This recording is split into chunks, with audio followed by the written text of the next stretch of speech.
really, but at those moments, you only half believe. That's the weird part. Is that even when you believe in yourself, you also doubt yourself simultaneously. And like you Hmm. were saying, all of us have experienced failure. Very few people hear the stories, like truly know the people who make it have been forged through fire. Oh, They've literally yes. been forged through Yeah. fire.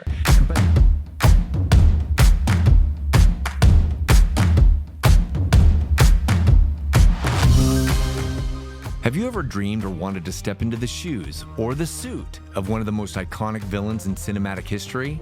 Today, in a galaxy not too far away, I sit down with Dmitrious Bistrevsky, a talented actor and performer who recently captivated audiences all around the world as Darth Vader in the new Obi-Wan Kenobi series.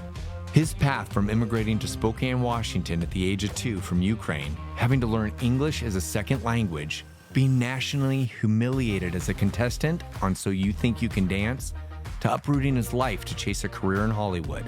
Dmitrious embraced every challenge, whether it was as a performer for Cirque du Soleil or to giving one of the most genuine and heartfelt TEDx talks about navigating his own no's in life. His journey to Hollywood stardom was not a straight line, and it took years of scraping by and hearing multiple no's and failing epically along the way.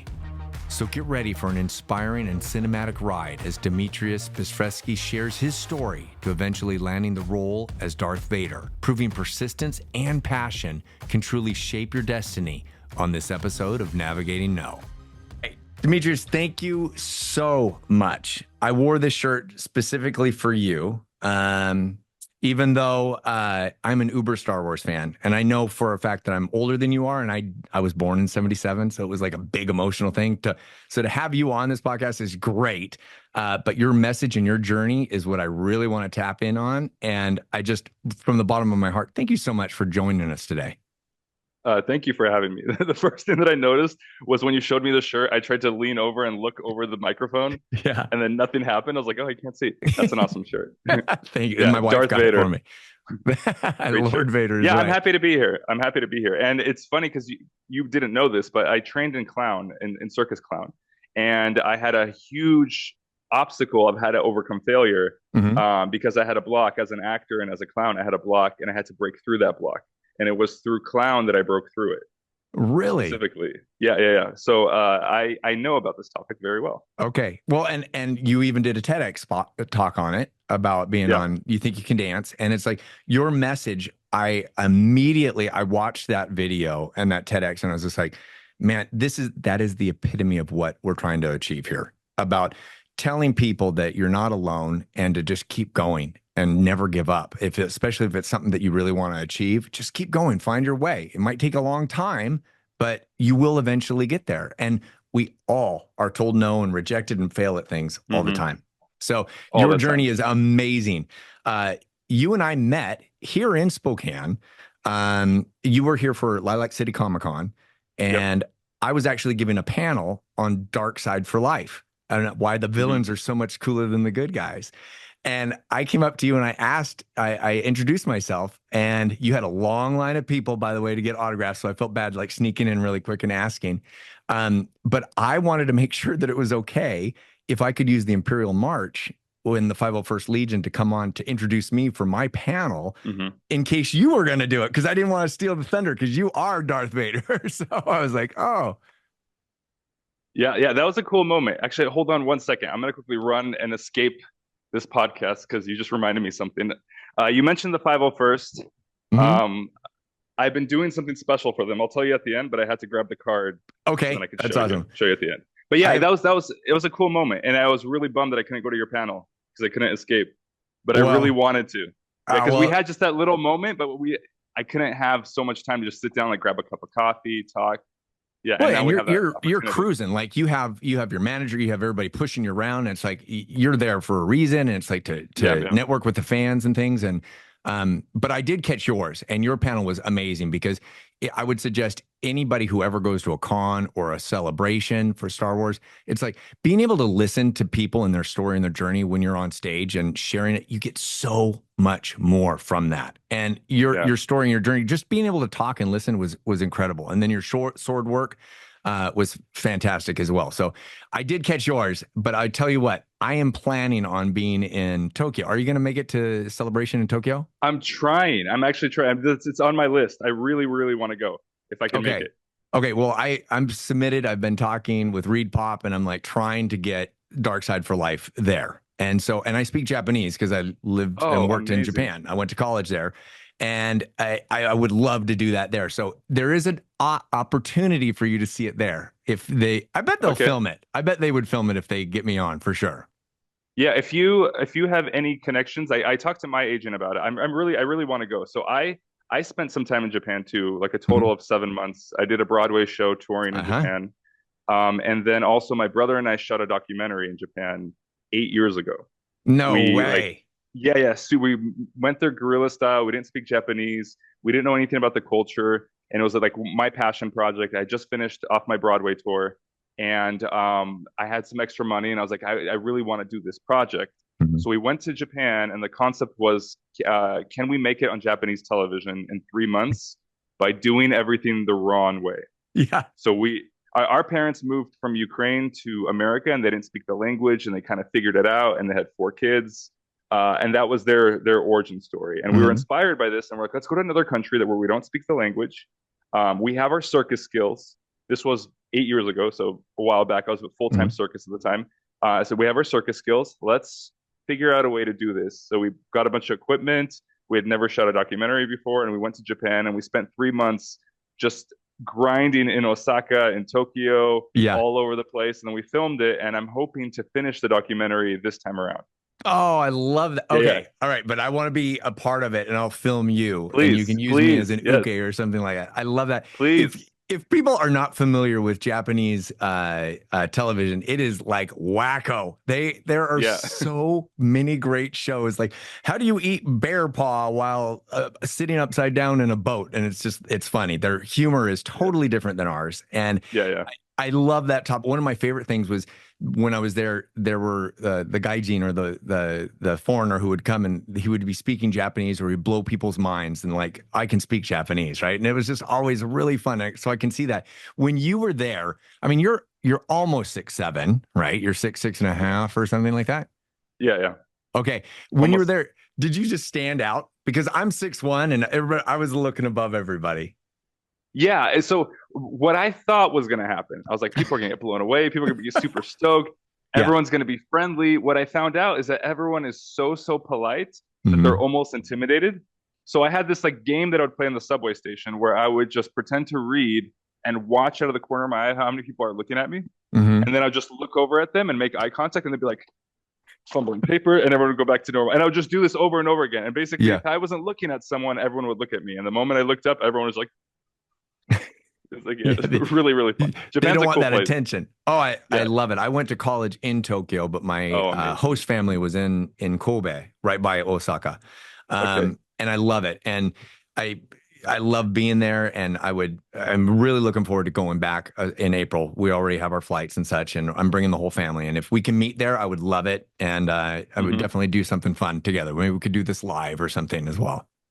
That'd be amazing. It's on my Yeah, radar. Literally, I'll link up after this. We'll talk about it. Yeah, I really, fair really want to enough. go to Japan. Okay, well, I love that. Let's talk about, so we're both from Spokane, technically, right? Hmm. And I had mentioned earlier, like as long as you don't pronounce it Spokane, then you're kind of part of the N, right? And when you grew up, when you come back here, do people recognize you? And they're like, oh, do you have that stardom when you come back, or like, I remember you? Not as much actually, but most of my work has been suit acting, and I kind of Mhm. went out of my way specifically to not be recognized because Mhm. I enjoy the aspect of being anonymous somewhere, and then also going to a con or like a circus festival, being recognized for my work by people who are like Uber fans who literally Mhm. follow my career and everything else. Sure. But most of the time, my face is covered up, so you don't actually see me, Mhm. which is kind of like a freedom. You get the best of both worlds. But there is a thing where it's this weird thing where I'll walk around and I will recognize people because Spokane's a big city, but it's Oh pretty yeah. small actually. Yeah, yeah, growing Mhm. up there specifically. So I'll go through stores and things like that. I'll bump into someone from high school, and I used to go to a church there. I bump into people at a church and just random people that I bump into, and I'm like, the likelihood of bumping into this person is pretty crazy, but then in Spokane, it's not so crazy. Sure. Well, and people forget it's the second largest city in Washington State. Right? Yeah. And it's like, but nobody knows about it. It's like, oh, where do you live? Oh, Spokane. I would always tell people like, oh, I live in Seattle, right? It's like, no, we're from Spokane, 100%. Yeah. It's funny. Do you ever get recognized by those Uber fans outside of Spokane? Like if you're in LA, if you're walking around, do people know who you are? Sometimes, yeah. Yeah. Basically, because I did a Broadway show, I did Pippin on Broadway, and then I did the first national. Within a small pocket of the circus world, people recognize me. And then as well, people who are into suit actors, things like that, people who have met me at cons, who have seen me perform, those people recognize me. So I do get that experience, but I like that it's not overwhelming. Sure. You can live your life and kind of move around. I love that. Yeah. Your story of becoming an actor is kind of like the dream, right? Because everybody in their minds, when you see someone who's successful or has achieved what they've dreamt of, they think, oh, he was lucky. He just got there. He went to LA and he got his first casting and became Darth Vader right away. Yeah. It's like no one knows the sacrifice and all this blood, sweat, and tears that you've put in it and all the rejection that you've heard. And as I've acted and modeled, I'm a commercial actor, so I'm the guy on the Coors, and I've only done one Hollywood movie. And it's funny, but it's like those in my mind, I thought, oh, I'm going to be awesome. I can do this. And I landed my first gig I ever got for Levi's. It was a campaign. And I thought to myself, this is going to be easy. I'm going to give up my day job. That's the worst thing that could happen. Yes. Yeah. And I'm like, oh, this is going to be awesome. And so I landed it. And then I didn't get anything for like 20 castings after that. And I was like, I'm glad I didn't quit my day job, because it's not all glamour. And for you to pick up and move to LA is phenomenal, because I want to know what was going through your mind. You went from Spokane, you're like, okay, I'm going. What pushed you to do that? Delusion. No, it's the naivety of a novice. Yeah. The beginner's mindset. That's really what pushed me, was because my brother and I had talked about it. He wanted to do screenwriting. I wanted to act. This is Alex. This is Alex. Okay, and I have a brother, Alex. Mm-hmm. Yeah, and we used to be a duo in the circus, and he's full-time circus, and I transitioned to acting. But now I'm starting to perform again because I miss performance. But we were both talking about it, and he was going through Whitworth University, and he did a study abroad film program in Los Angeles. Mm-hmm. And when that happened, I had actually just gotten back from Japan, and I was like, this is the push. If I don't go right now, I will choke and I will never go. So I was like, he's already in LA. He knows somebody at least. Mm-hmm. I know one person in LA, which is my brother, who just moved there on like a 3-month study abroad program. I'm like, this is my chance to go. So I talked to one of my friends. He was part of my breakdance crew. And he was like, hey, my dad's actually a truck driver. And one of his routes, he goes to LA like every 3 weeks, he does a trip and he passes through LA. He's like, I could talk to him and you could jump on the truck and maybe you could help him unload the truck as you go and you could get a ride to LA. That's awesome, huh? Bring some stuff. Yeah. And I was like, okay, cool. Talk to him. He's like, yeah, I think he's going like 3 weeks, like a month. And then he gets back to me. He's like, oh, no, he's leaving in a week.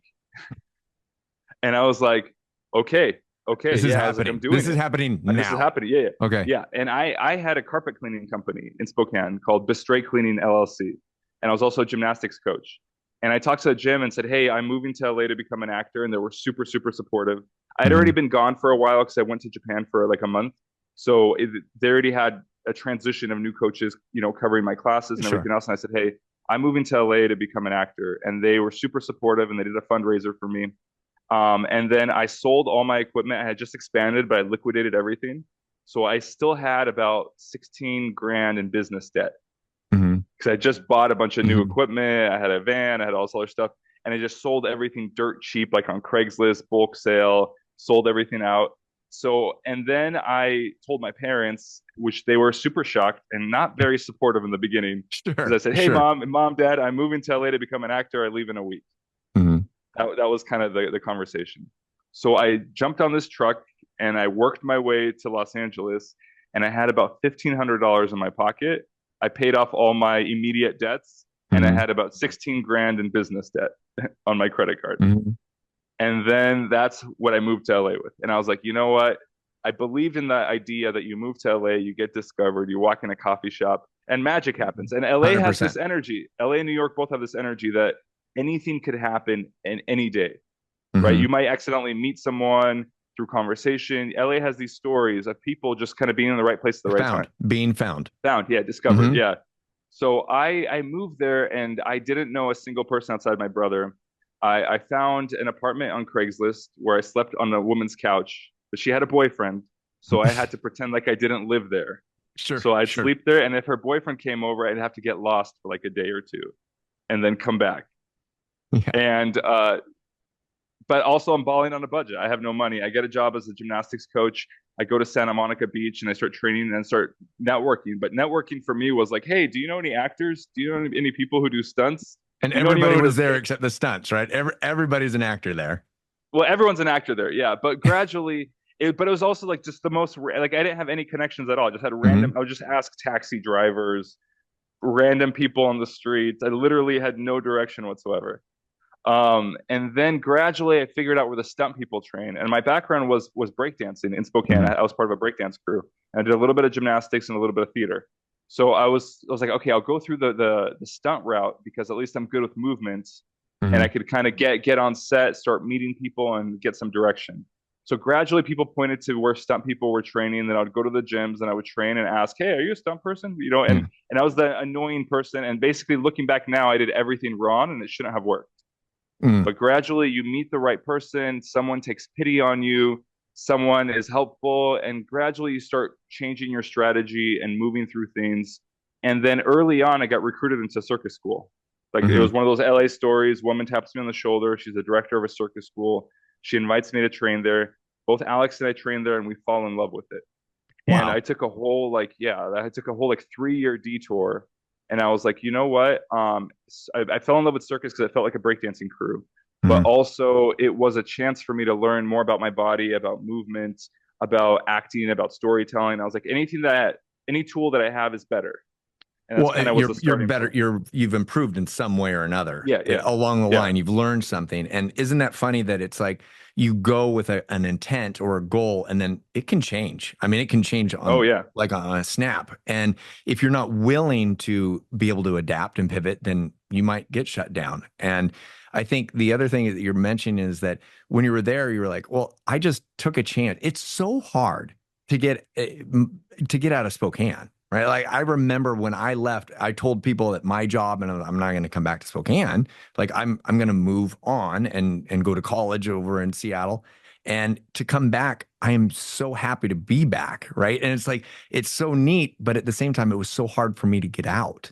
And Hmm. did you find that with your friends in Spokane? Like, guys, I'm going to take this chance. I'm going to risk basically everything and go into debt to do it. Did you get any like pushback on that besides your Oh parents? yeah, yeah. It was. I mean, everyone, literally everyone. My entire family. I mean, I was part of a breakdance crew. They were super supportive, Hmm. right? But they were the only ones who were supportive, and the circus or the gymnastics gym was supportive. But everyone else was like, "You're gonna move to LA to become an actor," and they're like following my journey, and my journey is so wacky and non-linear. You know, I'm gonna be an actor. Now I'm training with stunt people. Now I'm in the circus. No, I'm training circus full time. It's just like Hmm. super random.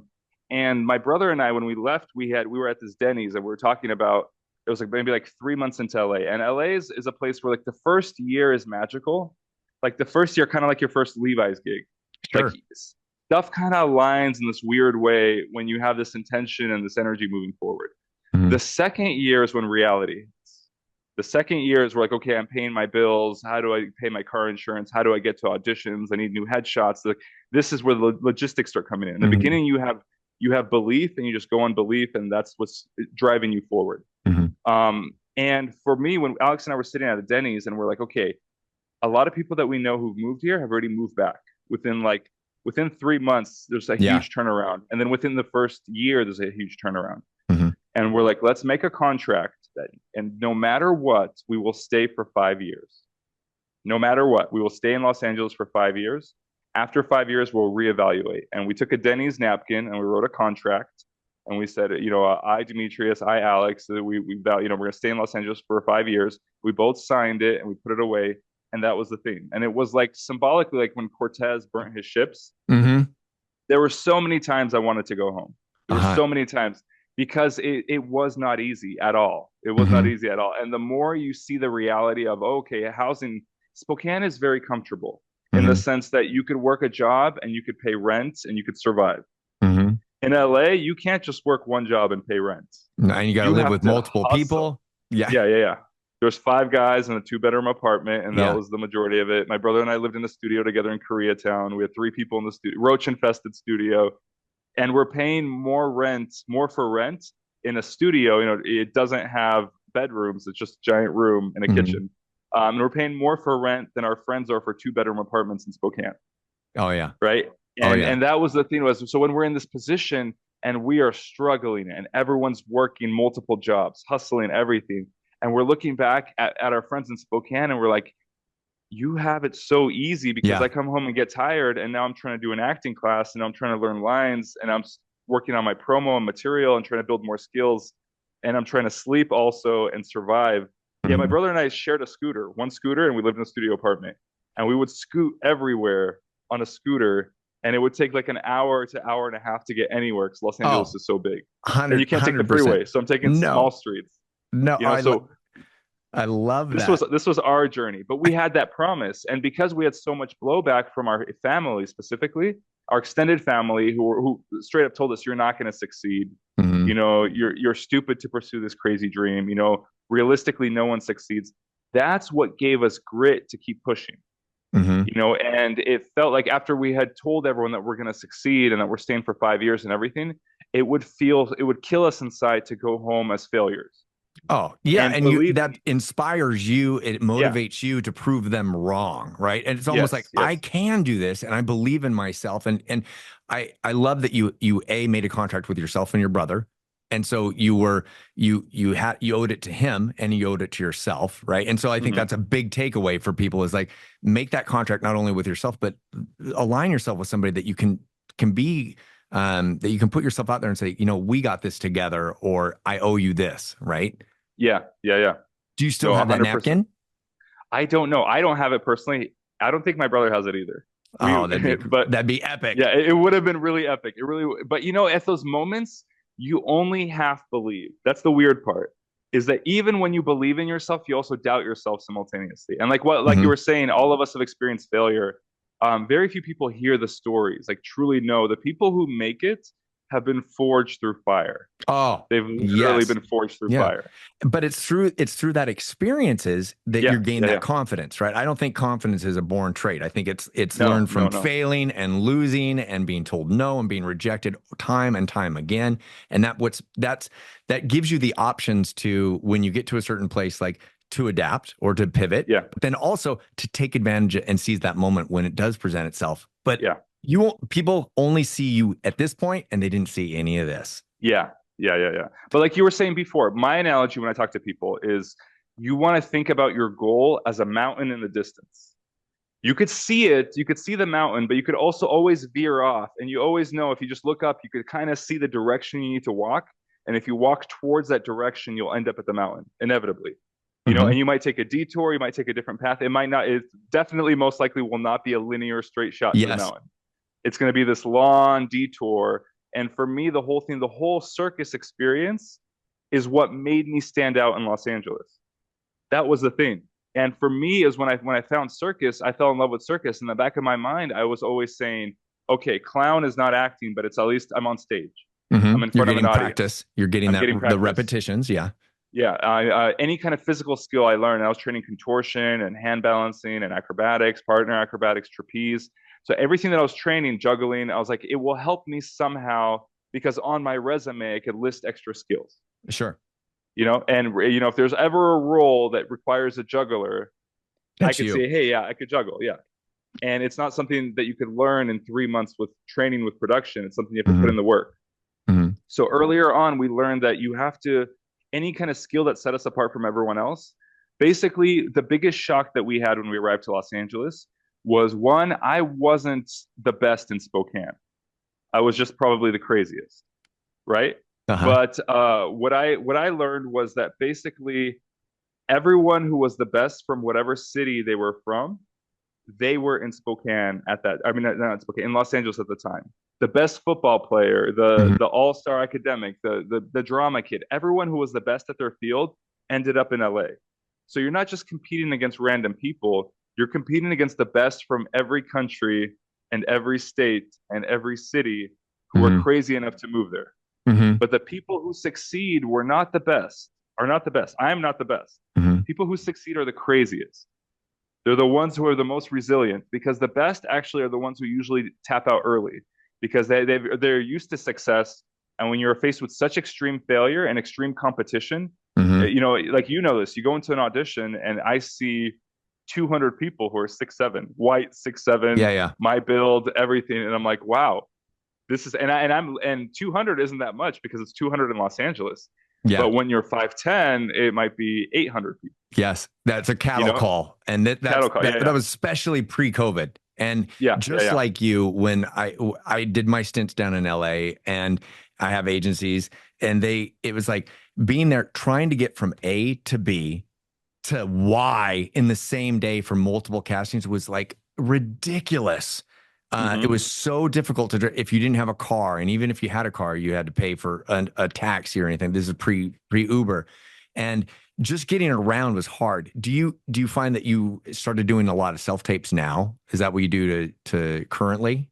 I mean, now the whole industry is mostly that Mm-hmm. post COVID. Mm-hmm. And I'm lucky that I'm known within certain circles. So sometimes I get just asked personally to Mm-hmm. go to audition. Mm-hmm. But my bread and butter has been suit acting, and because I train in physical theater and mime and clown, it gives me an ability to show emotion and do storytelling through movement, because that's what circus was.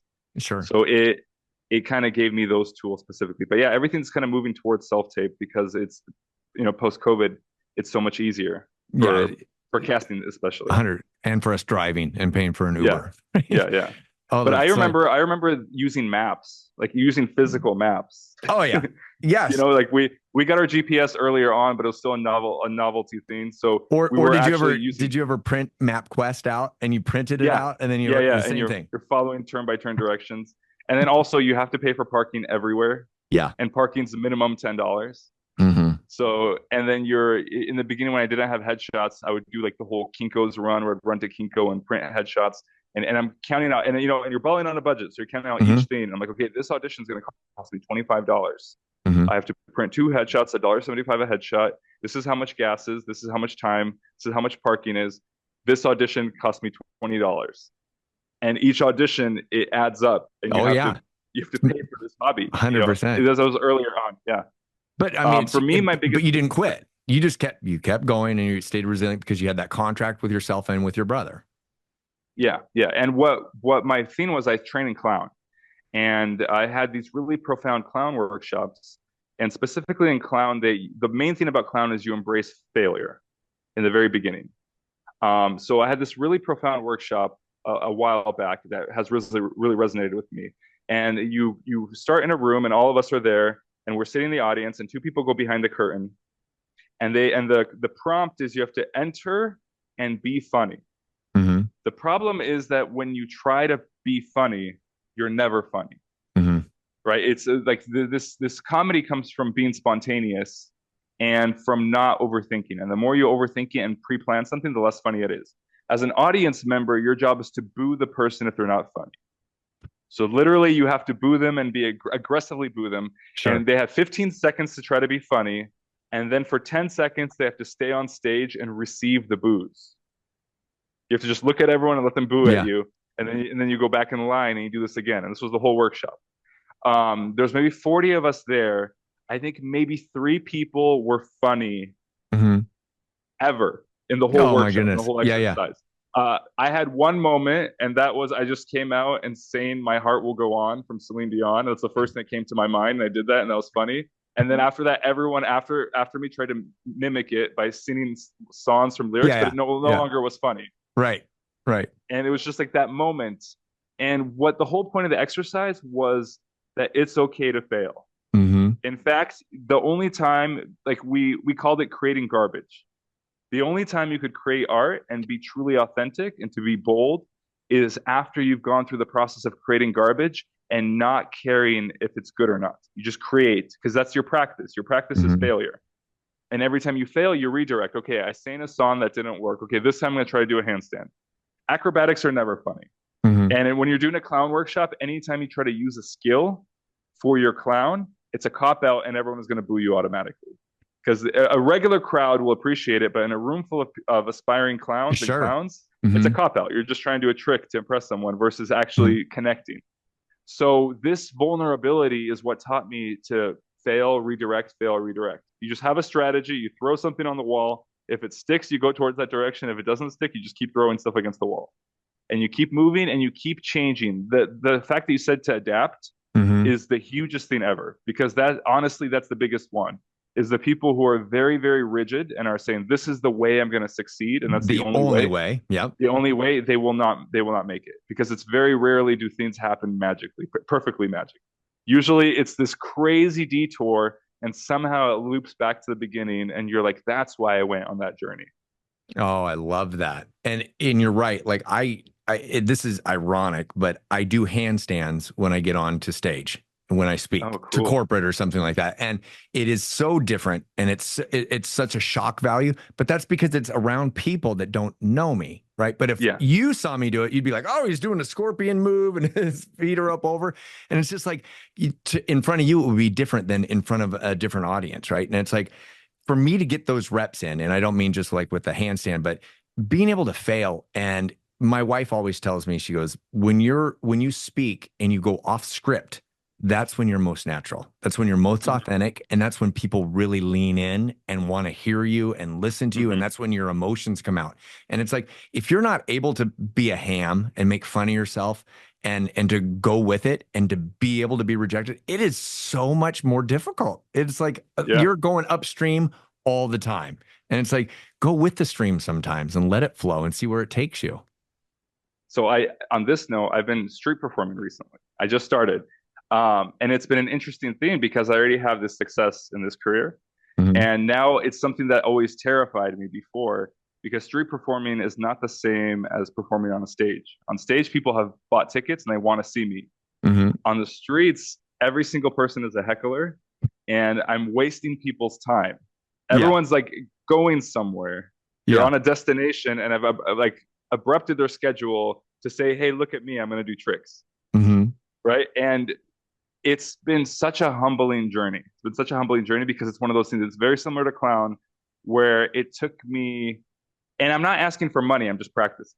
I'm just practicing to captivate an audience and bring people in and see how long I could hold their attention and where I could put different tricks and everything else.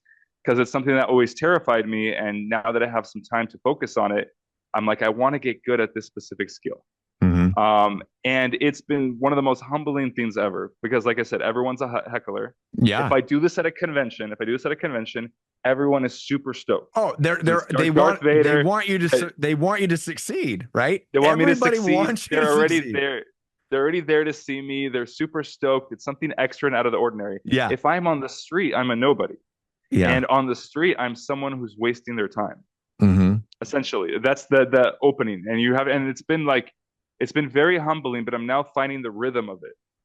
Well, it's kind of given this new opening it's a new form of bravery and like intimacy in a weird way, because if you connect with the audience, that's different from being on stage. Because on stage you have the fourth wall and you have the lights, and I just see a flood of heads. And even when they turn the lights on, there's this distance.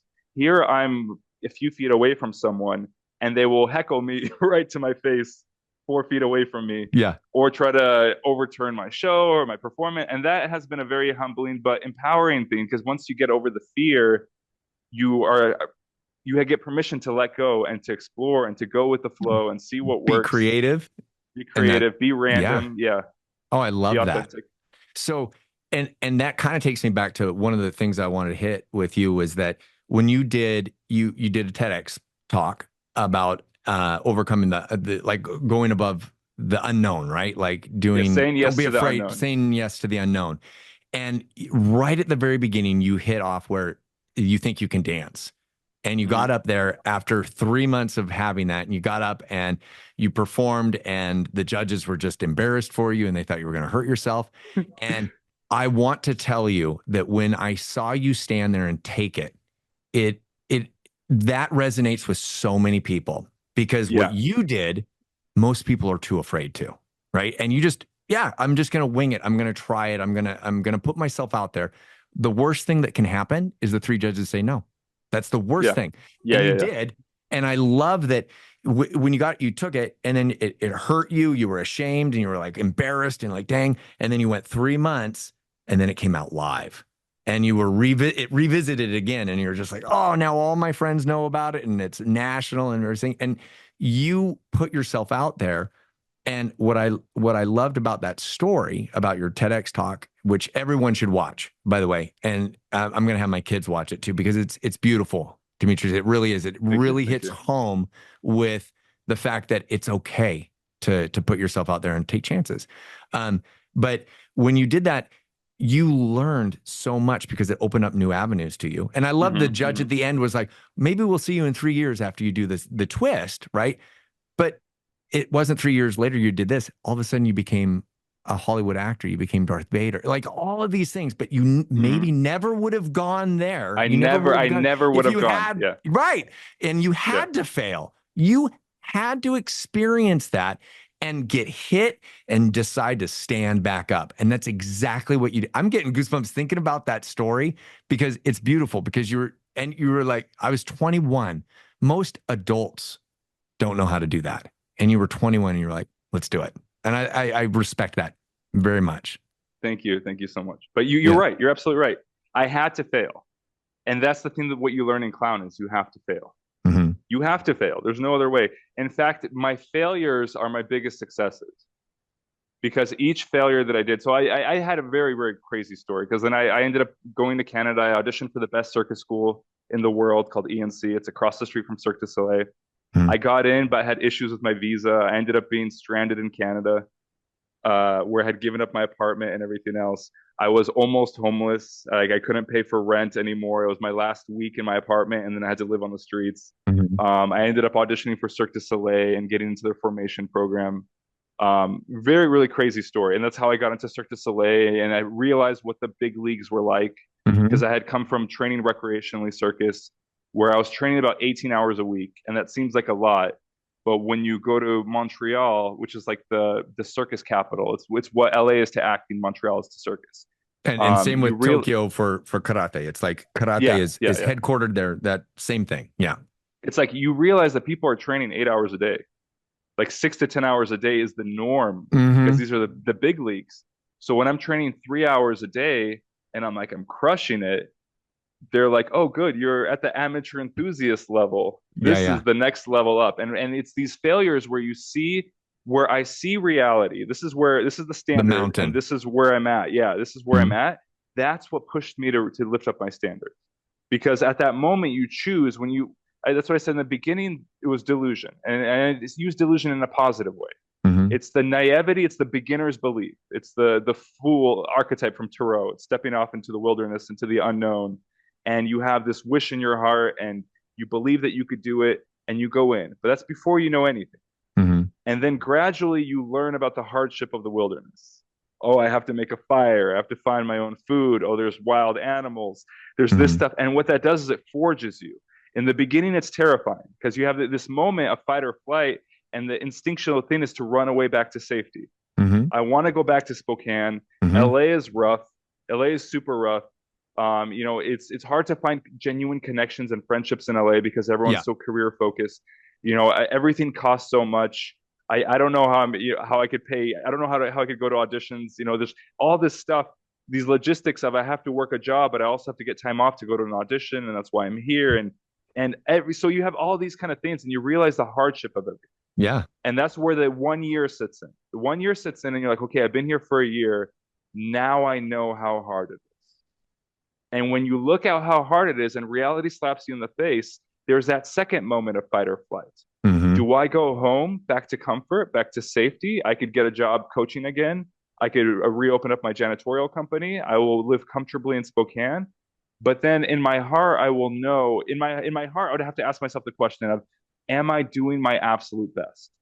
And because I have shown myself what my best was earlier on, I could easily say that the answer is no. Mm-hmm. My best is like 12 hours a day, pushing as hard as I can, collapsing for exhaustion. That's my absolute best. And because I had that perspective and I saw other people what their best looked like, when either when I was watching stunt people, watching people in acting class, watching people train circus, where you're seeing people literally give everything for what they believe in.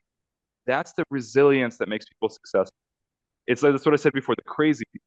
Yeah. It's the people that will still push through, knowing they're not at the standard that they want to be, knowing the standard is right here, but just knowing if I keep my eyes on the mountain, I just take one step forward every day, I'll be one step closer than I was the day before. And that's it. And when you leave everything out the door and just start with that premise and hold on to that premise, that's when magic happens. That's when doors open up because it's inevitable. You're becoming an unstoppable force. I love how you say force on that one. It's about taking that step forward every single day, right? And it's having the resilience and the discipline to continue on towards your goal, because the only way to fail really is to die or to quit. I mean, that really is. And so it's like you could go home.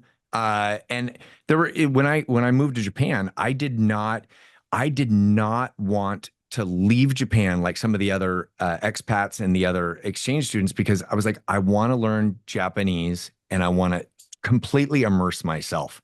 And it was like, I didn't want to leave to go back to comfort, but even though it was difficult and even though it was hard for this white kid who doesn't speak any Japanese and he has to learn, and it's like, I couldn't even order at a Subway. Right. That was my first introduction to Japanese. I was like, I don't even know how to order on the sign. And so it's like the ability to go back would have been so much easier. But because I stuck with it, that changed the trajectory of my life. It got me into the collegiate team, all karate team. It's like I got into international business. Like it just opened up all these new avenues. And it was having that resilience, keep moving forward. If it was a goal that I wanted enough, I could do it. It would just take maybe longer than it would you, for example. Yeah. And for me, I was always awkward and tall with my body, so it took me a while. At this point now, I'm known differently because I've reached like a world-class level in certain disciplines. In rollabola, I do pipe balancing, I do hand balancing, I do all this other stuff. I was an acrobat where I used to tumble, but that wasn't the case. I didn't do it as a kid. I learned, and it was one of those things where I was always the underdog. I was always the underdog. There was always everyone better than me, and I was just this person with this dream and this drive. And then one day I looked around and I wasn't the underdog anymore. And I don't remember when that switch happened. Sure. It was just like you're sinking, you're sinking, you're sinking, you're flailing, and then next thing you're floating. And I don't remember when I stopped flailing and started floating, but the flailing is what built the strength to float. Oh, I love that. Yeah, 100%. You're not the rookie anymore. All of a sudden, there's no transition to when a hill becomes the hill, right? Like at what point does the hill become? You don't know. All of a sudden, you're a hill, and I think that's very applicable to any discipline or any job career or anything that you're trying to achieve. It's like if you stay at it long enough, all of a sudden you will become that expert. And what I heard you say is that you were around people who were better than you, and you were the underdog. But you were willing to learn. And you knew that you didn't have what it took. And so what did you need to do to become that? And you disciplined yourself by developing yourself and improving yourself and asking them, hey, can you teach me to juggle? Hey, can you teach me to do this? And it's like, that's being open and vulnerable. And I love that. Yeah, it's being okay to suck. It's being okay to fail in front of people. Yeah. Yes. It's okay to, because you're gonna suck at it, and you sucked at everything that you're good at now, right? Even walking. Oh, I love that. When you were, I just want to hit this one more time, is that when you did the you think you can dance, when you were on stage and they said no, no, and no, what was that emotion that you had? What kept you moving besides the deliriousness and being young and 21? But it was like, I'm sure it hit you. How did you keep a straight face and keep your head up? I mean, it's, like when someone slaps you in the face and you're shocked, you're just shocked. That's kind of what it was. Yeah, it hurt. It hurt really bad. At that time, that was probably the deepest hurt I had felt at that time. saying that now because I felt much, much deeper hurts, Sure. going through an Sure. acting career and everything. Yeah. But at that moment, that was the most monumental public rejection I had ever felt.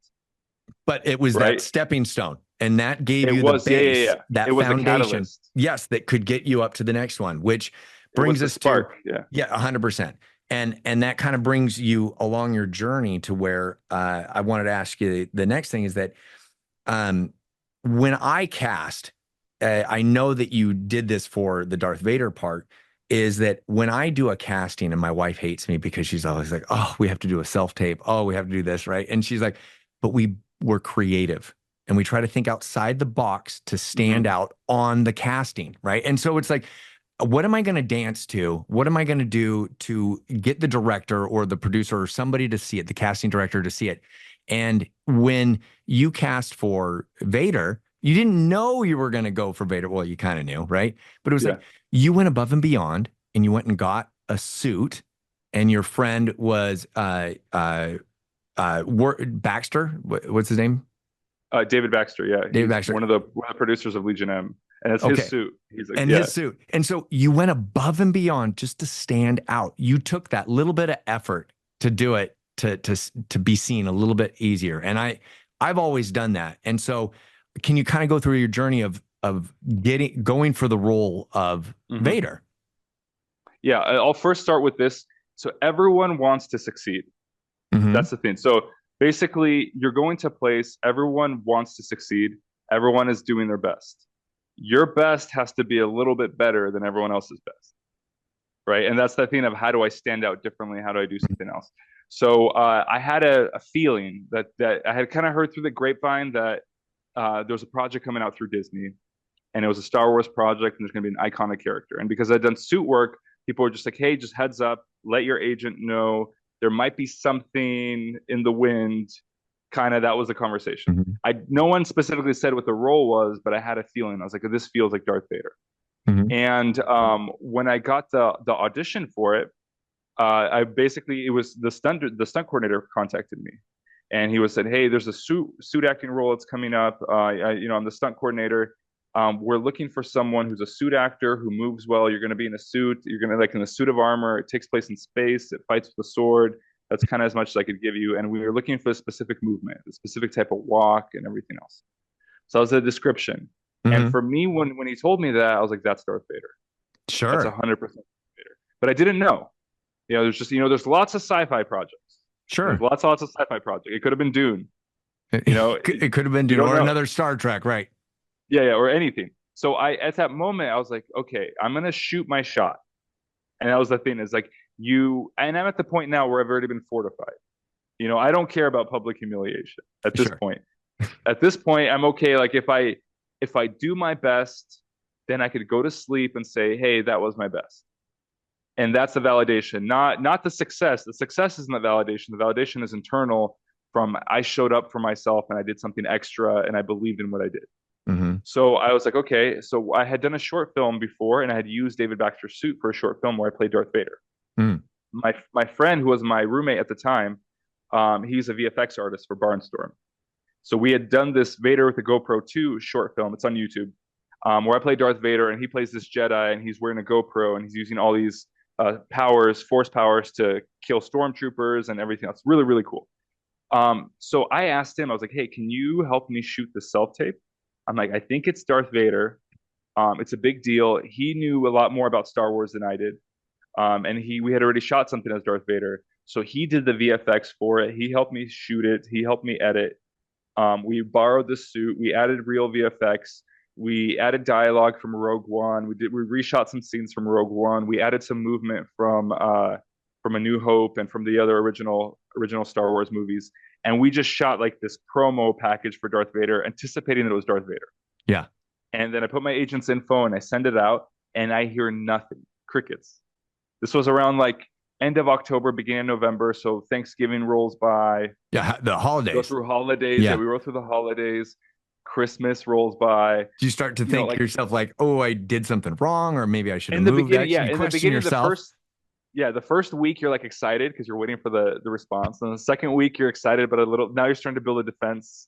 The third week, you're already starting to build your fortification internally. Like, it's Yeah. okay, we'll get the next one, that Yeah. kind of thing. And then I've been there. after a month, you just forget about it. At this Mhm. point, you've learned to let go. And younger me, earlier on in my career, I'd be devastated. You Sure. know, when you're put on hold for a project, when you think you're going to get it and you don't get it, it's the worst thing ever. And when I Oh, was younger, yes. Yeah. And it's that experience of you have the scars that yeah, prove that you've been crushed before, right? And it's like, oh my gosh. Okay. So you have this experience of being denied and being rejected. being failed, Yeah. I have this experience of telling people. So I don't even tell my parents when I audition for a project because they get really excited.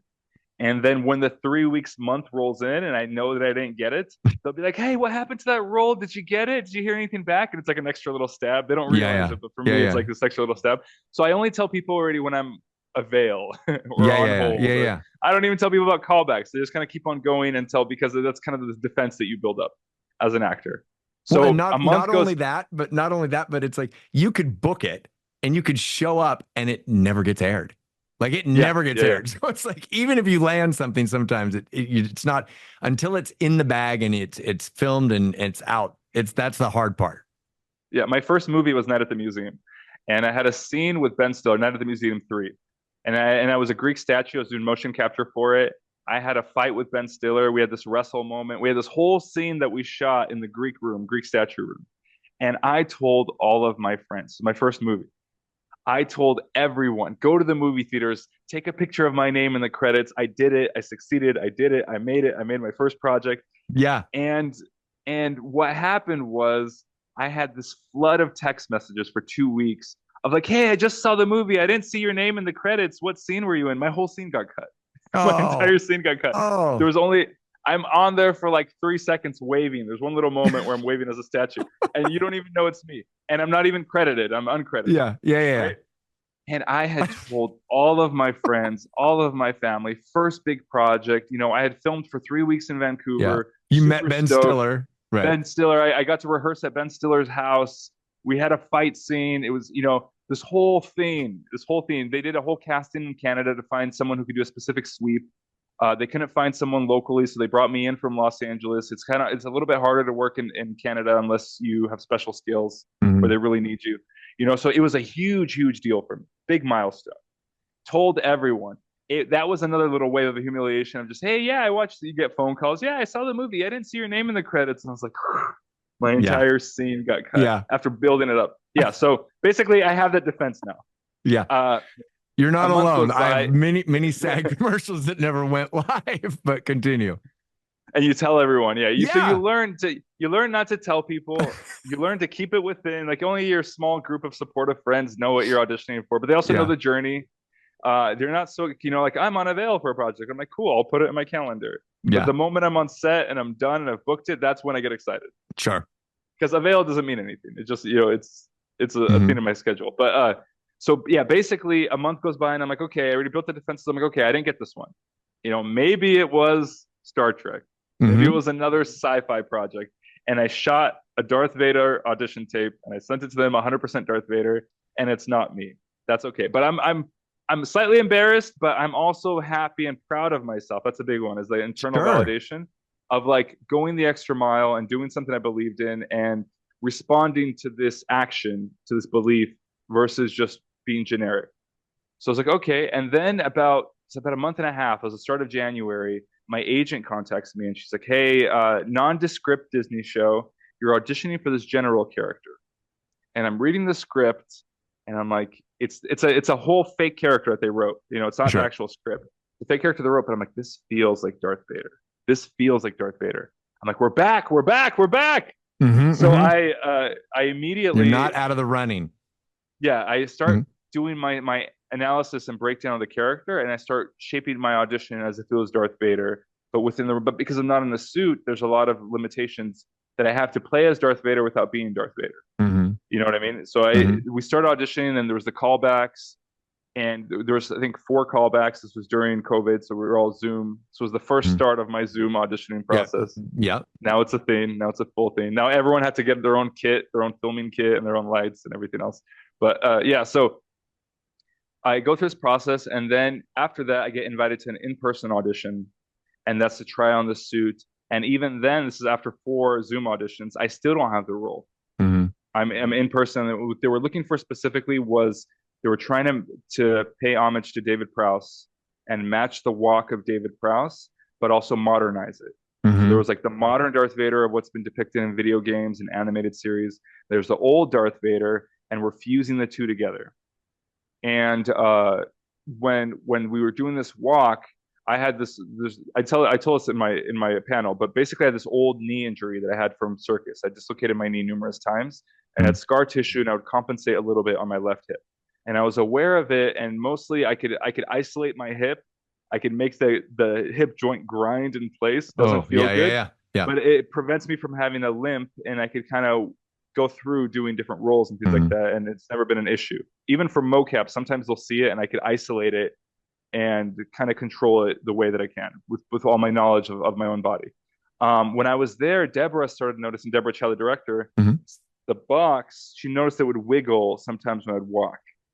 And I knew that it was coming from my hip. Oh, were you dying? Were you dying? Or like, I'm literally isolating my hip and it's just grinding. It's not moving because naturally my one hip is slightly higher and it goes da-thunk, da-thunk, and there's a slight little sway, but it's very, very subtle. Like literally no one has ever caught it. But Deborah's, her attention to detail, she's looking, she's like, it's driving me crazy. This box keeps on wiggling. They're trying to strap it down a different way, and they're trying to think of logistics, and I know it's coming from the hip. And I know how important everybody this else walk is. thinks it's different, right? Yeah, they think it's they have the costuming people here. I'm obviously not going to say anything because I want the role. Sure. And I'm like, but I realized her attention to detail and how important it was that every aspect of Darth Vader had to be perfect. I said, okay, this is, and then after this audition, we do numerous takes, different versions. And afterwards, they tell me, okay, you got the part. And they get casting contacts me where they're giving me the contract. And immediately I say, I need a movement coach in my contract. I need a movement coach because Deborah wants to see the specific walk. I understand movement. I coach a lot of people as well. I teach accelerated learning, how to learn faster and different skills. I think this is something where I need something outside of my skill of expertise. So and I got pushback in the beginning. They're like, if you think you have the role, why would you need a movement coach? Because this is for casting. They're thinking about logistics, production. This is extra money, things like that. Oh yeah. I'm thinking about the role. They're thinking about money, and we have to find the balance between the two.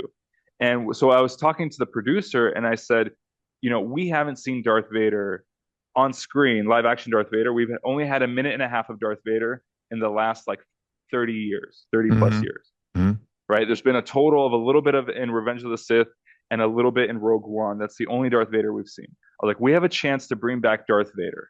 I was like, if we skimp on this and later on people hate it, what are you going to tell yourself when you're like, well, I saved, whatever, $50,000 or whatever it was to hire a movement coach. I say $50,000, but in the grand scheme of things, the whole project is worse on. That was my pitch.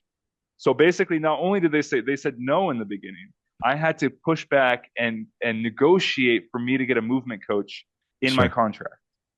And then afterwards, I worked with my movement coach, and outside of my movement coach, I practiced for 1,000 hours of just walking. Different forms of walk. So I was building a scaffolding of Darth Vader, of what happens if Darth Vader is walking backwards, what happens if he's walking sideways. Because the whole thing is, for me, is like, if Deborah has this much attention to detail, I have to show up with even more. Because you didn't want to ruin the character either. Like you have these big boots to fill, literally, and it's like you didn't want to mess up, right? But also the integrity of it. If for some reason, for me, it's about doing my best, and if for some reason Deborah's vision isn't fulfilled because I slacked in my own preparation, I wouldn't forgive myself. Sure. Being an artist and someone who's hypercritical and everything else. And also the fans and everything. So basically for me, I was like, my background is circus. I'm used to pushing 10 hours a day with circus. There was a whole phase where I used to juggle 8 hours a day to get better. So I was like, as long as my mental fatigue and endurance is there where I could just stay focused for that long, I could keep going. And for that 5 months, 5 to 6 months leading up to it, I practiced walking every day for 3 hours. Just walking. And we're talking about going above and beyond. It's the crazy people who succeed. Yeah. And it's the crazy people who, It's not even like the difference of the last 500 hours of walking might be so minuscule that it might be imperceivable. Hmm. But for the person who's so hyper focused on it, they might see it. And Hmm. that's why even when it was good enough, I kept on going. And that goes back Because full circle for you being in front of all the circus people. It's like when they see you, they look at you differently, and they can say you're wrong on this, and it's that yeah, much yeah, more of a different feedback. 100%. yeah, like your handstands. Like I said, if you Hmm. do your handstands in front of people who don't know, they're gonna they're gonna be like, "Oh, that's amazing! That's a handstand." If I look at your handstands, I'll tell you to push your shoulders more, Okay, we engage your won't watch. core, We won't bring watch. your toes in. Yeah, yeah. But basically, I'll give you the notes. I'll give you the notes specifically, and what I see is the technical aspect of it. And with a character like Darth Vader specifically, people have caused. It's the most played portrayed character ever in cinema history. And the It's best been played. villain. But it's been played by 100,000 actors. Hmm. If you think about every cosplayer around the world who's cosplayed Darth Vader, Yeah. every comic book, every fan story, every fan film, it's the character it's the most iconic villain, but also it's the character that everyone has an idea of what this character does, how he moves. He's perceived individually by each person. And Hmm. that was the standard I had to raise the character to, right? And this would only happen if I didn't have these extreme failures before, where there were moments where I thought I had it in the bag and I was underprepared.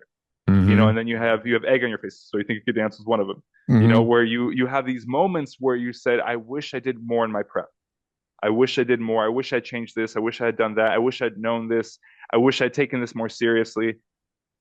Down the future, now I'm that overnight, Spokane person. I went to Spokane, got a cup of coffee, or from Spokane to LA, got a Hmm. cup of coffee, and I booked Darth Vader. That's the Yes. story, Oh, I right? love, That's the yeah, and story. that's what people see, right? Yeah, Absolutely. Oh my God, so crazy. Yeah. I love that.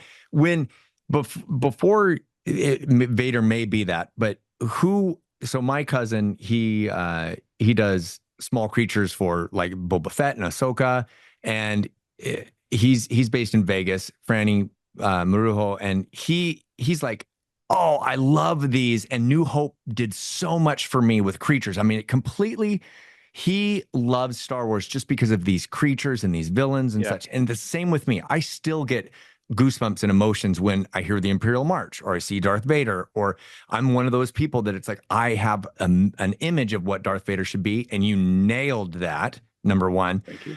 You really did. And I mean, just the fire scene, and I mean, there's so much to go into on that, and I know that there is, but you rocked it. But is there a character that you always? I know that Star Wars, you're born in '87, I think, and so Yeah. it was Star Wars wasn't like, and then you just didn't have the Star Wars was not a big part of your life growing up as a kid. But Yeah. did you have a character or an alien that you looked up to other than Vader? So my journey was a little weird because I grew up super, super conservative Christian. Like I was like super, super conservative. And I was kind of sheltered to pop culture and everything else. And we didn't believe in Halloween. We didn't it was anything that wasn't biblical was bad.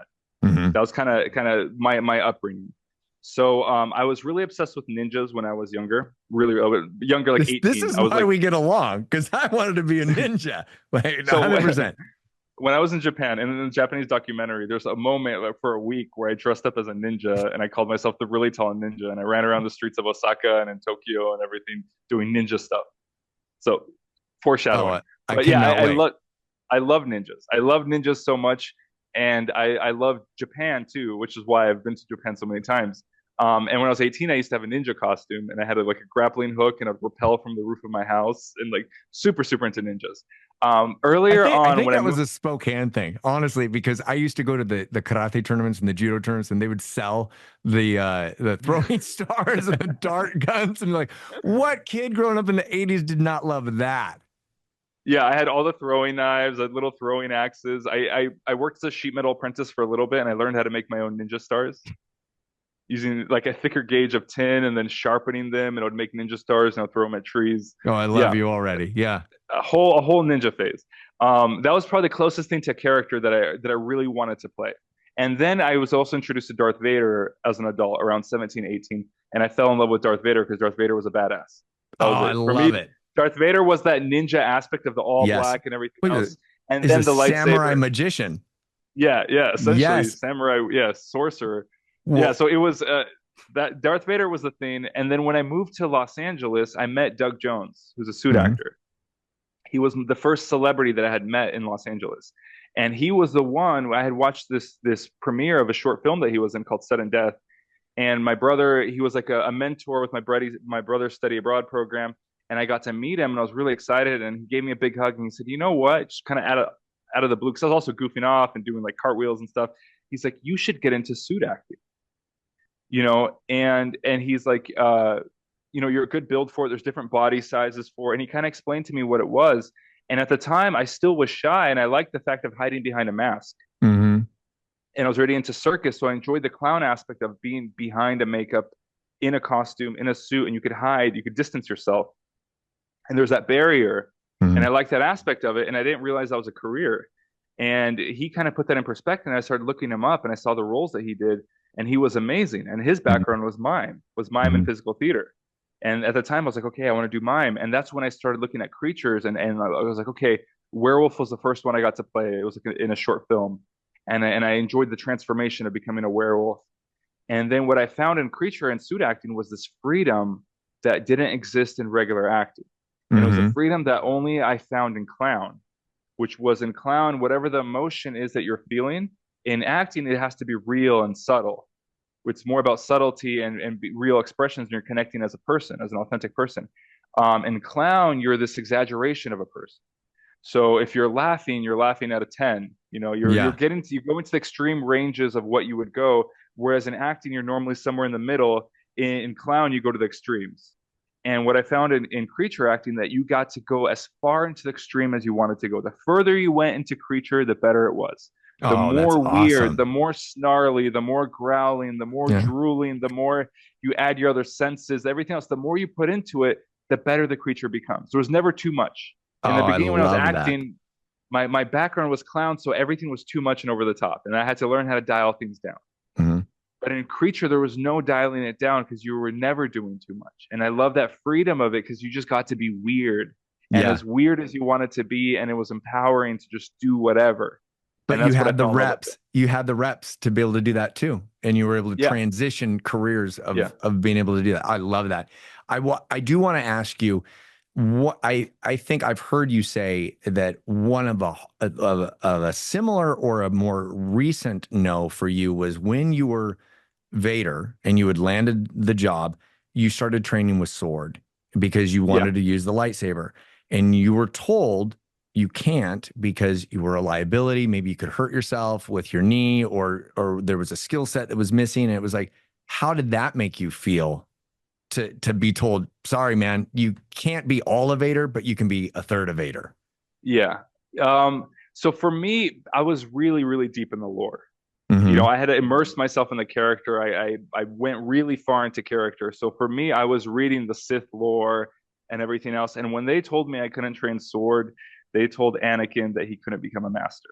That's how I felt. Mm, mm. For me, I saw that Good parallel, analogy. and Yeah. I was like, and I had the same expression, like same reaction that Anakin would have. Like, who are you to tell me I can't be a master? Who are you to tell me I can't learn how to use a lightsaber? So, but and also it gave me a lot of anger. I was really, because I basically, it was a big blow to my ego, Yeah. really big blow, coming from being the acro captain in our performance team in Japan when we are doing the Broadway show as the acro captain. I was in charge of training the other actors and helping everyone, the safety as well as doing the acrobatics. Being a coach, being someone who understands his body very well, knowing how to learn. I study accelerated learning. I teach accelerated learning. So it was one of those things where it hurt me so deeply. I didn't even realize how deep it would hurt me Yeah, it would because hurt I me. had because I had done stunts before. I was really good with movements. I was very coordinated because of the juggling. And for me to not even get a chance to do it, and also my favorite part of anything, of any show, any performance, is the rehearsal. It's Oh, the part where okay. you get Yeah, to yeah, you become friends with everyone. It feels like summer camp. You're working towards a goal. Once you start performing, it's a different type of fun. But the rehearsal is when you get to meet everyone. yeah. You The become friends with networking, the everyone. You bond, the connecting. networking, yeah, the connecting, suffering together as a group. Training as a team. That I love that so much, and I didn't get that opportunity, Mm. and it hurt so deeply. And that was actually the driving force of the anger behind the character. That was Oh, kind that's a of good my pull reveal. for the anger for the character came from the sword. It came from not being allowed to train sword. And for me, it was more of a thing to prove to myself that I can, but also how could I be Darth Vader and not know how to use a saber? How could I go to a convention and someone hands me a saber and I'm like, whoa, I don't know, it didn't Sure. feel right. Yeah. And for me, even as an actor, to prep for my work, the saber has to be an extension of my body. It's not just a saber, it's my a longer part of my body. It has to Mhm. be, and that was the thing, that the weapon is me. So I did the same thing. I jumped 3 hours into training sword every day. My daily training schedule was 10 hours. 3 hours I would do sword, 3 hours I do walking. Then I had all my exercises from my movement coach, and then I did my scene study. And my whole day was regimented for about 5 months, 5.5 months. I was doing this full time And because I I was like, think, well, I was just yeah, going to say that even though you couldn't do it and you weren't that part, you wanted to. And it was a skill yeah, set that was just going to, like, you were intrigued by it and you still wanted to be a part of it. And you knew that if you acquired a new skill, the sword work, it might translate to something later. yeah. Yeah, and that was a drive. So I trained, 3 hours a day, closer to the end. I trained 5 hours a day when we were closer to the final fight. It helped me build the character, and as part of my character development was having these skills. This confidence also comes from my skills, my sword ability, is knowing that I'm a walking sword master. Yes. Not just a force master, but a sword master. That's part of Anakin. So I got to feel what it felt to be Anakin, and then towards the end, the very end, I had this moment with Deborah where we had done the second fight, or the first fight had happened, and she like kind of pulled me aside. She's like, I really wish that you had gone through sword training because there's certain parts that just you move differently because I trained only the performance of Darth Vader, Hmm. and the movement specifically doesn't match with my stunt double all the time. There's certain moments that don't match. And Sure. she's like, I really wish that you had gone through the training, and then I could have got more footage. And I was like, Deborah, I've been training for 5 months. I've been training sword for 5 months. And she's like, really? So they put me in stunt training for a day, and they had me. It was already too late to learn all of the choreography, but at Sure. least it could overlap things. So they started Oh, adding me more into the fight scenes. And I would overlap the starts and the entrances and the oh, I love in-betweens and the that. hero shots. Yeah. And none of that would have happened if I hadn't gone through the whole process of the diligence of doing the work. But also in the grand picture, Deborah would have never got her vision. The director wouldn't have created the product that she saw in her mind. She would have known that she didn't give her best. She didn't give her best, yeah, Yes. Oh, because wow. someone else hadn't done their best. It was a whole Yes. ripple effect, and in Well, the it's end, the team. fans wouldn't have gotten the best. The fans would have Oh, gotten a lesser version of the story, right? And wow. that's the whole team effort. That when everyone shows up and goes above and beyond, that's when you make true art. So Oh, basically, in the end, there was a happy ending, and that happy ending was we got to use elements of this that made the character better. And for me, the biggest part was that the stunt double was training specifically with Ewan and with Moses and with everyone else. Tom O'Connell, my stunt double, hmm. um, and basically he was afraid to hit them because he's a stunt person. Hmm. And me being Darth Vader, not that I would hit them. I had the control not to hit them, but I wouldn't be afraid to wind up. You know what I mean? So the, Yes. the Yeah. thing was that when you started overlapping the entrances and the exits and the in-betweens, and you needed these moments of hyper aggression, Yeah. I could deliver it because if I accidentally hit them, I won't lose my job. Not that I would hit them, but I'm saying this as an, Yeah. as an Yeah. aspect from Yeah. from an acting standpoint. and, Basically, and I had and learned to do the real, like, control. you're trying to bring that reality to screen. Yeah, Right? You yeah, want yeah, to look legit. You don't want people the fans to look at it and you go, obviously they cut that and that's different. And so you're bringing yeah, you're bringing the dream and that journey to the audience. yeah. No, 100%. And no, I would never hit them, obviously. And Right. we Right. Right. we Right. learned to stop everything before you hit. Mhm. But it's the wind up of there's a different level of passion of knowing that I could wind up as hard as I can and I could stop too, Mhm. right? Which means I'm not pulling my hits. Yeah. And when you're pulling the hits, you start losing a little bit of the intensity behind it because the intensity is the intensity to kill. And Mhm. that's what I could bring because I had all that anger of like I told you I could learn sword Oh, within me. Demetrius, that's a great story. That's a wow. And you brought it. And I remember the first time I watched the series Obi-Wan, and it was just like your presence, and you brought the character. You did justice to it. And as somebody born in 77 and as an uber Star Wars fan, I couldn't have been more happy with how you brought Vader to life. Thank you so much. Yeah, that really means a lot. It really means a lot. I gave a lot to the role. Like a big part of me I gave to the role. So it was a cool experience. Well, you did it.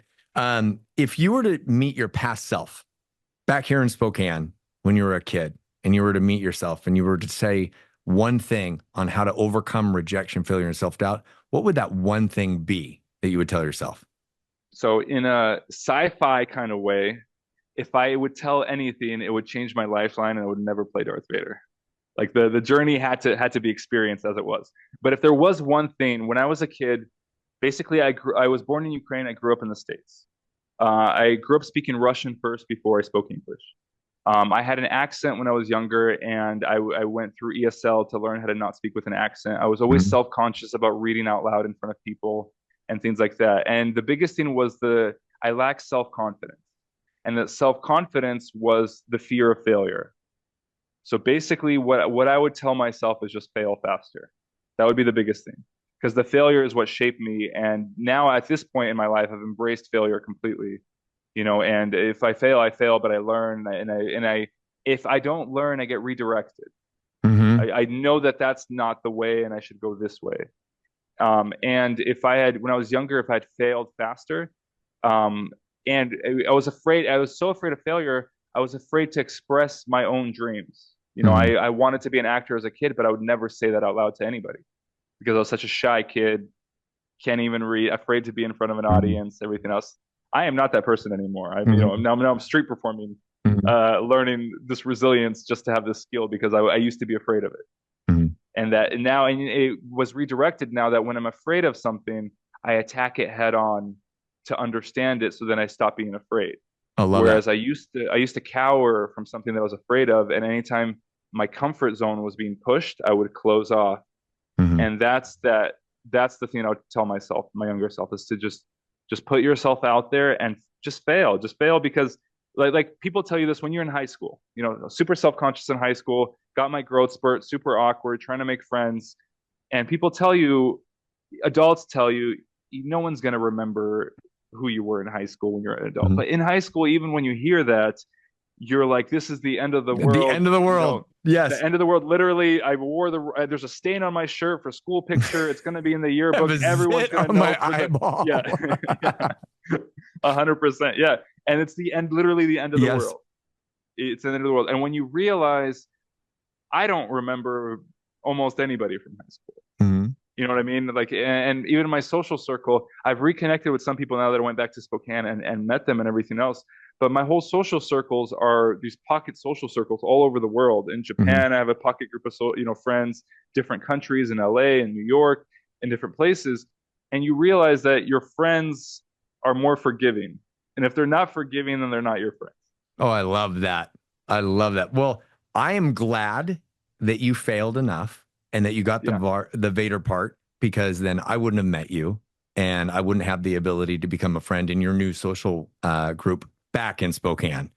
And I thank you seriously for coming on and doing this and basically connecting with me and me getting to know who you are a little deeper, and me really, truly appreciating all of your hard work and me being able to share your journey, because you are making a difference in this world from just the words.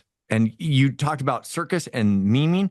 Your nonverbal is so important too, and you are making a difference. So thank you. How can people find you, and what are you up to right now? What are your new passions? Like, what are you doing right now, and how can people connect with you? Okay, so I've been in this whole world of passion projects. So currently what I'm doing is I was very ambitious. I met the 501st. You had mentioned the 501st. That's why I ran off and grabbed it. Yeah, I'm not a member. I am not a member of the 501st. I just love them because they still get the willies when I see the stormtroopers. Yeah, it's super cool. Super cool. And I was thinking about, I met people all over the world from the 501st. I met them on set for the first time without knowing who they were. And there's this whole story about it. And I sometimes share the story at cons of how I met the 501st and what it meant to me, of what it means to be passionate and loving something. So I said, you know what? They're always giving. They're always going out of their way. They're making their own costumes. They're showing up to cons. A lot of the times, no one's paying them. They're there because they love it. They want to share Yeah. Star Wars. I was like, I want to do something to give back to the 501st. This was my idea 2 months ago. Okay. So I contacted a member and I said, hey, I need the addresses or the email addresses of all the members of all the 501st all over the world. And they said, I can't do that because of privacy reasons. And I said, Sure. okay, that makes sense. He said, okay, I'll give you this email list of all the member heads of each garrison Mhm. in each state and each country that are registered. So I got that and I mass emailed everyone and said, hey, I want to make a special gift for you guys. I need one representative in each garrison and I need an address. And you need to trust me that I'm not going to put spam or something like that. Mhm. And I'm going to create something special for you guys just as a way to give back and say, I see you and I see what you're doing. And it's really cool. So for 2 months now, I've been working the logistics end of it. And it has been such an ambitious project because I've now learned about shipping, about customs. There's so much. This was like, Sure. I ended up designing a postcard, a special gift for the 501st. So here it is. They just got printed last week. So Oh, it's a wow. special postcard for the 501st. But to make it extra special, I partnered with this AR company called Publish AR. The instructions are on the back, but basically when they scan the QR code, it open and download the app, you open up this AR augmented reality camera. And if you point the camera at the postcard, a video message pops up of the story of how I met the 501st. Oh, that's epic. So it's like a special gift. So I printed 120 pounds of postcards. There's 15,000 postcards. It has been a logistics nightmare to figure out how to ship to all the 501st all over the world. Sure. Very ambitious project. This morning, I sent out the shipments for all the U.S. garrisons. In the next couple of weeks, I'm going to be sending out all the international ones. There's 8,000 international postcards that I'm going to send out. I just sent out about 40 pounds of postcards all over the U.S. Oh, wow. That's awesome. And way for you to understand and appreciate the fans who appreciate you and the hard work that you've given, right? And you're just going above and beyond. That's your thank you card. I talk about that all the time from stage. It's like to give a handwritten thank you card means a lot. And for you to show appreciation to them, because it is that it's just those stories. It's their, why did they become a stormtrooper? Why did they become a biker scout? Why do they dress up as an Ewok? There's a reason. And there's a reason. It's and that just inspires me. I'm like, oh my God, it motivates and moves me just as much. And so I love that you would do that. And I will press that and I will push that as well. Tell me about one of your businesses, Fit Chain, that you started, because as a personal trainer for 2 kids, this idea is epic and I love it. So please tell me about this. Yeah. So basically I've been working on passion projects. One of them was I designed a game called Fit Chain. What this is, it's gamified conditioning. So I designed 2 games. I have Fit Quest and Fit Chain. Fit Chain is gamified conditioning. It's made for people who are sports athletes in a team, want to get in shape. Think of it similar to Fitness Uno. It's really fast paced. It's a dueling game. You play against another person, up to 3 people, or against teams.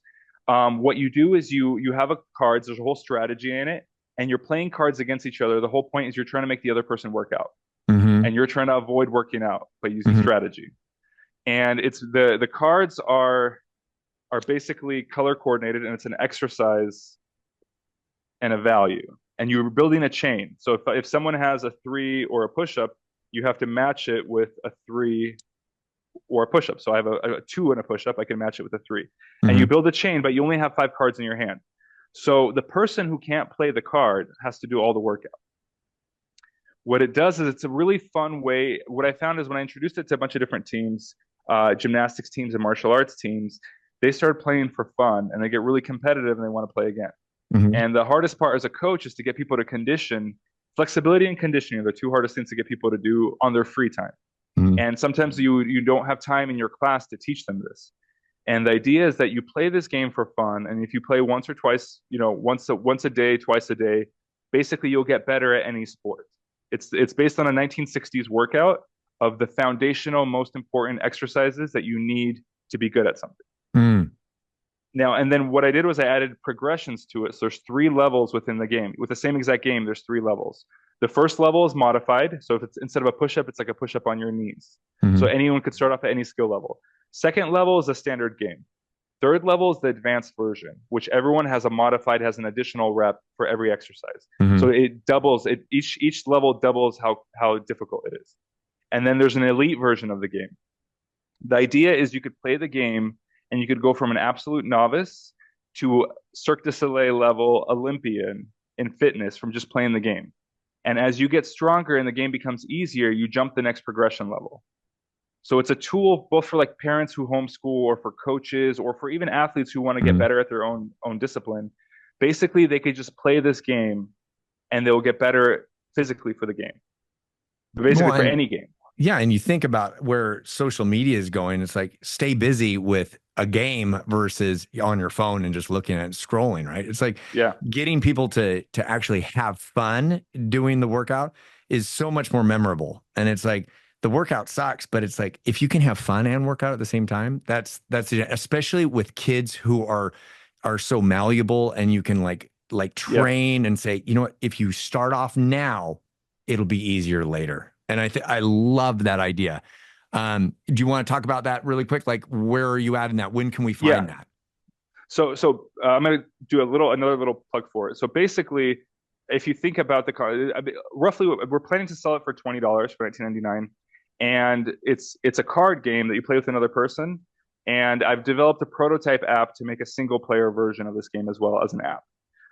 Currently, I've been stuck. So I made 3 games. I also made Stoicheia, a puzzle game, and FitQuest is its own beast, where it's a game and a procedurally generated workout. This one is just based on the general fitness of to Mhm. be good at a sport. This is how to learn new skills. I'm at the point now where I've been self-funding everything, and now I'm looking for a project manager and then funding as well. Basically, the last little bit is I need to shoot instruction videos, put up the website, start doing the marketing. But the whole product is done and everything. And I got stuck because it's hard to find a project manager who one is excited about it. I've met lots of people, but it's about finding someone who's passionate about it because the product is already good. It just needs to Mhm. be someone who's motivated and who wants to put in work because I've been putting in a lot of work into this. Mhm. So I'm looking for a project manager to overtake my company, to form my company and overtake it called Bestray Interactive, and finish publishing these 3 games, put them on the market, start doing the marketing for it, start setting up the e-commerce and everything else, and then start bringing it to conventions and things like that. And then also I'm looking for investment as well. But I've been meeting with investors over the last 6 months, and there's more smaller investors. I've had the last 3 have wanted to give me money, but I'm not taking anyone's money until I lock down a project manager Gotcha. because it wouldn't be honest and it would trap me into this. Because if I take the money and then book a movie and then I can't work on it, it wouldn't be It's not honest. So fair. it's just Sure. it's not fair. It's not fair. So I'm looking for a project manager. I'm kind of putting it out into the ether. Okay. Hopefully, I have Into a the belief that galaxy far, far away.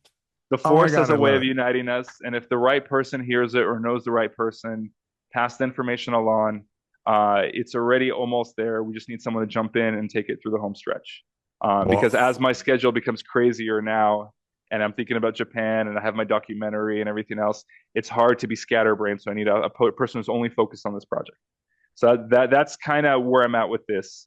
That's my big thing. You could find me on social media on Instagram on Darth Dmitrious at mhm. Darth Dmitrious, Darth Darth, and Dmitrious is Dmitrious. Darth Dmitrious. Oh, I love I don't see that. That's a plug right there. I love it. a simple plug. I will post that in our notes and such, and I will send people towards you because you've been so giving with your time. And when we first introduced ourselves to each other, you were giving with your time. You were very amiable and very kind. And it has been an absolute pleasure to have you on as a guest and to get to know you on a deeper level. And I know that people should look you up and especially see your TEDx talk. It was very powerful.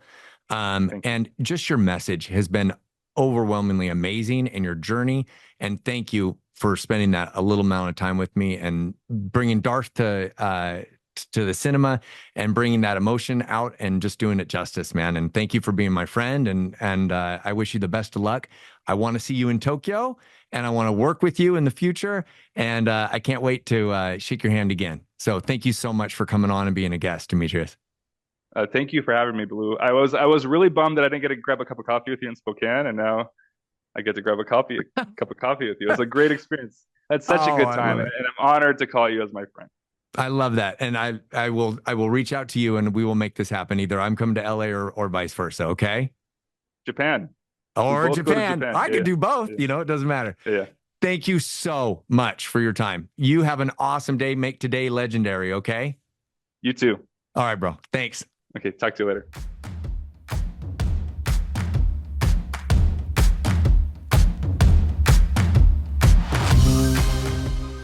Thank you so much for tuning in to this episode of Navigating No. I hope you found today's conversation just as inspiring and insightful as I did. Since this is a brand new podcast, we'd love your help to make it even better. So, if you enjoyed this episode, we would love to hear your feedback. And if you think someone else could benefit from hearing it, please share it and help us spread optimism and positivity. We release a new interview every Monday, so don't forget to hit that subscribe button so you never miss an episode. Thanks for listening.